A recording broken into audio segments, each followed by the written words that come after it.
jusqu'à 600 ouvriers. C'était au début du XXe siècle, un passé que la commune met à l'honneur avec un musée et quelques vestiges de ce passé industriel. Pour la suite de l'histoire, on retrouve Grégoire Schott. On l'appelle la Tour Eiffel de Rimogne. Le puits Saint-Quentin, témoin de l'extraction d'ardoise dans cette commune des Ardennes. Il a fonctionné jusqu'en 1971, année où les ardoisières de Rimogne ont définitivement fermé. Léon Mérène, bonjour. Oui, bonjour. Vous avez travaillé ici aux ardoisières de Rimogne et comment vous en êtes venu à travailler ici? Mon grand-père et mon père, ils travaillaient. Alors, quand j'ai sorti de l'école, je suis venu aux ardoisières travailler, comme beaucoup de gens qui habitaient la commune. À l'âge de 14 ans, je crois. Alors ici, on le voit, le puits Saint-Quentin, il y avait un ascenseur dans les dernières années pour descendre. Comment ça se passait? Descendait le personnel du fond, il descendait le matin à 5 heures et remontait à 1 heure. Et ils étaient à 10 par cage, alors on faisait 5 ou 6 cages pour les emmener en bas.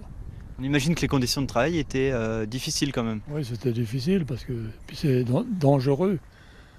Il fallait faire tomber la pierre, après la débiter, et après il y avait un rouleur qu'on appelait, c'était un monsieur qui portait la pierre sur le dos et qui la remontait à l'étage dessus, et après c'était un wagonnet qui l'emmenait jusqu'au jour. Merci pour votre témoignage, Monsieur Mérène. Des conditions de travail difficiles qui ont duré jusqu'en 1971. On voit ici des vestiges de ce riche passé industriel de Rimogne. Et pour en savoir un petit peu plus, on peut aussi aller visiter la Maison de l'Ardoise. La Maison de l'Ardoise qui est aménagée sur l'emplacement même d'un ancien puits d'extraction. Sonia Dunem, bonjour. Bonjour. Alors vous êtes la responsable de cette maison qui a rouvert ses portes il y a 2 ans. Donc ici même, on descendait pour aller extraire de l'ardoise. Oui, bien sûr. Vous avez donc un ancien puits qui a été creusé en 1780 et qui est d'une profondeur verticale de 185 mètres.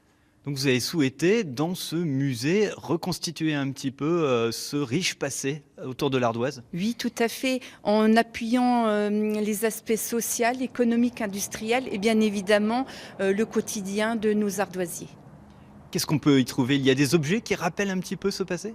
Bien sûr, il y a beaucoup d'objets qui rappellent ce passé, notamment donc vous avez ces machines qu'on appelle les broies, les broyes, qui servaient donc au façonnage de l'ardoise pour en faire l'ardoise de couverture.